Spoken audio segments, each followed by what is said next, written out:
The Dallas Mavericks won the Cooper Flag lottery. Now they're getting ready to make other moves. Daniel Gafford potentially on the trade market. We've got an update there. Plus, they're going to be on the hunt for another point guard. What could that look like? I'm Trevor Lane. This is the Basketball Bulletin. Make sure you subscribe right here to the channel. We've got a lot to get into on this episode. Plus, a little surprise at the end for those of you who stick around. Joining me is Donnie Freeman. Donnie, they're feeling good. Fans are flocking back to the Dallas Mavericks now. There's fans who are saying, okay, all right, you traded Luka. We're still mad at you for that. But Cooper Flag, we're back. That at least feels a little bit good about the Dallas Mavericks winning the lotteries, that the fans can come back to Dallas. Yeah, I saw that I don't keep up with the WNBA, but I saw they also got the number one pick there. So it's got to be a good time in Dallas right now. I mean, within reason anyway. Within reason. But yeah, I think that's got to be exciting, right? Having Cooper there. So it's going to be pretty cool. Well, now this roster is not set, and there's a lot of questions about what's going to happen at the center position. Now you've got Cooper Flag, who can play on the wing, can play the 3, can play the 4. Mostly you've got Anthony Davis, you've got Derek Lively. What happens with Daniel Gafford? Right now they're back up big, but a player that I think would intrigue a lot of teams around the NBA. He's already been linked to the Lakers. This was from Mike Scotto, who said Gafford is a trade candidate to monitor should he not agree to an extension with Dallas. The 26-year-old center will want a pay raise. The Mavericks already have Davis on a max contract, and 21-year-old center Derek Lively is a year away from being extension eligible. So, Donnie, we've talked about this a little bit, but I think this is more confirmation that Daniel Gafford is going to be very gettable with the Dallas Mavericks. I mean, look, he's got the extension eligibility coming up. He's going to make $14.4 million this next season, but he's going to want reportedly starting caliber money. And I don't think the Mavs are in a situation when they're already giving Anthony Davis a max. They've got Derek Lively. Now you add Cooper Flag to the mix. You still have PJ Washington. It's just too crowded, especially if you start handing out big money to Daniel Gafford as well. So I think there's a real good chance he gets moved here. Yeah, I think they've got a bit of positional redundancy there with all the centers and power forwards they've got. I mean, even there's probably going to be some movement with some of the other guys, like maybe a Powell. I mean, he's a little bit weird because he's been there for like 10 years. So I don't know what they're going to do with him. Sure. Maybe he just stays as a sometimes played center. I don't know. But, PJ, of course, exact same situation as Daniel, where it's not as publicly talked about and stuff like that. But they're both on a similar contract, similar timeline, all that stuff. So you're going to have to figure out what's going on. Actually, same age, too. It's kind of funny. But, yeah, they're going to have to figure that out. And Gafford, I think, is the one that's potentially going to be on the move sooner than later because there's just a glut of forwards and centers on this roster. Yeah. You got to think with AD, he's probably going to play like 50% of his minutes at the center. So, yeah, there's just not enough minutes to go around for everybody, especially when you add Cooper Flag into that rotation. But they also need to add some firepower at the point guard position if they want to make a playoff push for next year, because Kyrie Irving, he's not projected to come back till January or February. So let's get into that in just a minute. What are the Mavs going to do on the market looking for a point guard plus Daniel Gafford? What would the asking price be there? We'll get to that right after this. There's nothing like seeing a playoff game in person. That's why I'm thrilled to have SeatGeek as the sponsor of this video. With over 28 million downloads, SeatGeek is the #1 rated ticketing app. There are over 70,000 events listed on SeatGeek, including concerts, sports, festivals, and more.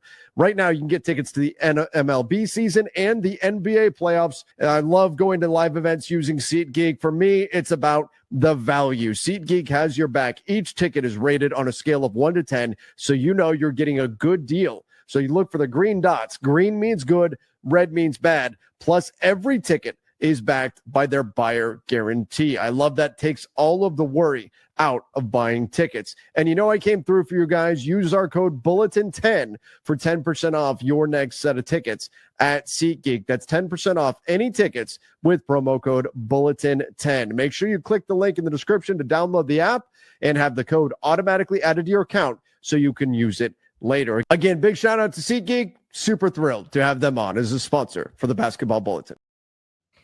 All right, let's talk a little bit about the point guard situation in Dallas. Again, we've got moves coming. Daniel Gafford, maybe they turn Daniel Gafford into a point guard. That's possible that they just flip him and get a point guard that way. Shams Charania reported that the Mavs plan to pursue a starting point guard as Kyrie Irving rehabs from a torn ACL, and they could aggressively chase a point guard on the trade market as an option. Now, I think there's some options out there in free agency, But Donnie, to me, that all adds up. Turn Daniel Gafford and or PJ Washington into a point guard, and off you go. You solve a lot of problems in Dallas if you just go that route. Yeah, that's possible. I don't know if they would do both, but it's possible that they do at least one. I mean, part of the reason why that they would do this is because Lively is going to be getting paid. So like these guys are going to want, like, for the record, like with Gafford, what is starting center money? Like, is that 25? Is that 30? I Like, mean, he doesn't play more than 20-ish. 20 minutes a night. Like, Yeah. I don't know what is starter center money. I think that's pretty ambiguous, but they don't necessarily, I don't think, need to do both, but I think they should do one. And there are some good guards that you can potentially get through a trade, of course, if you were able to put together some salary. But I also think there's some good guards on the market. Ironically, I think Kyrie is a little bit of a wash because he's going to pick up that player option, I'd assume, for 44 and stay and all that stuff, and that's fine. But I don't know how much cap they have, but do you chase a veteran like a Schroeder? Right now, they project to have like a taxpayer MLE, which would be about 5.1 million. But yeah, this, Donnie, I think is critical because who they target, they need somebody that they can be their starting point guard right now, but also potentially be a rotation guard when Kyrie returns. And so we talk about, like, could Dennis Schroeder be the guy that covers that gap? Certainly. Now, is a taxpayer mid-level enough to get him? We'll see. But Dennis Schroeder, D'Angelo Russell, Malcolm Brogdon is out there. Like, there's some decent guards out there. Maybe Russ, you target him. Trey Jones, Trey Mann. Sure. There's some younger guys you can get. They also have something to do with Dinwiddie. The thing is that they needed more point guard play even with Kyrie, though. I think Dinwiddie's on his way out. I don't think, because he was not the guy. He was not it last year. I think they'll get somebody else, but they know the West is going to be stacked. It's going to be absolutely loaded. So they know they have to get somebody who can steer the ship and get them into playoff positioning in the Western Conference, even without Kyrie. Adding Cooper Flag helps with that. But yeah, they've got to get somebody solid in there that can get them through until Kyrie can return.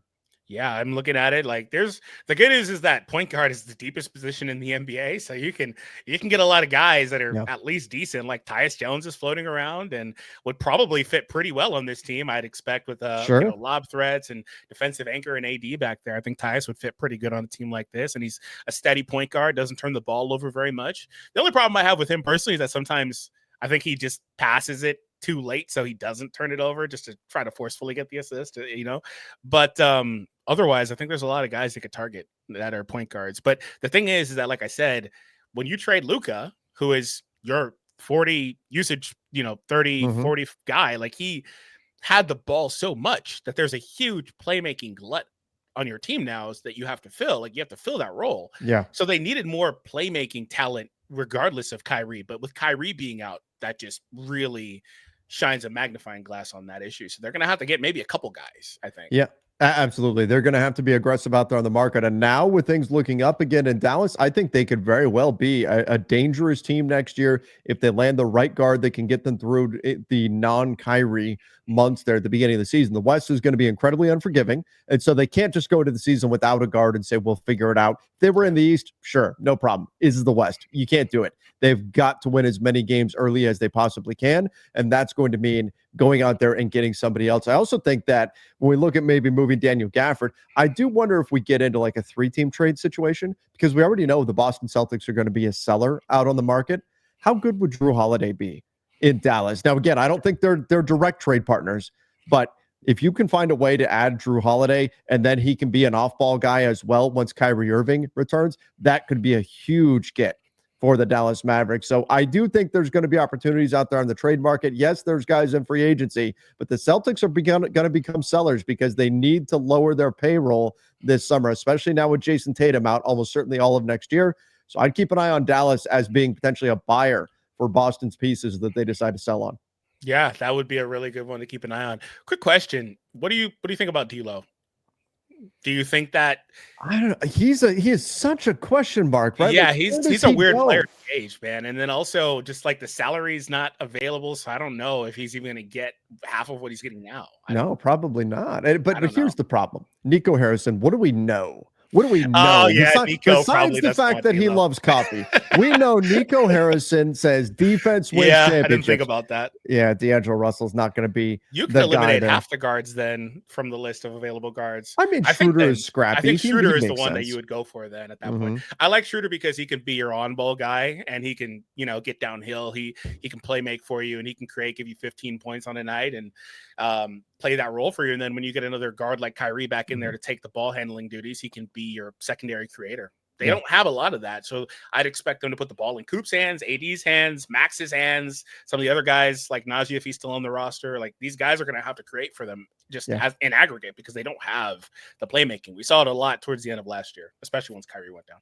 For a Mavs team that was down and out just a few weeks ago, things are looking up very quickly. So, suddenly we're talking about a Mavs team that could have Kyrie returning in January or February, could have, I don't know, a Dennis Schroeder, a Drew Holiday, whoever they can target on the trade market, right?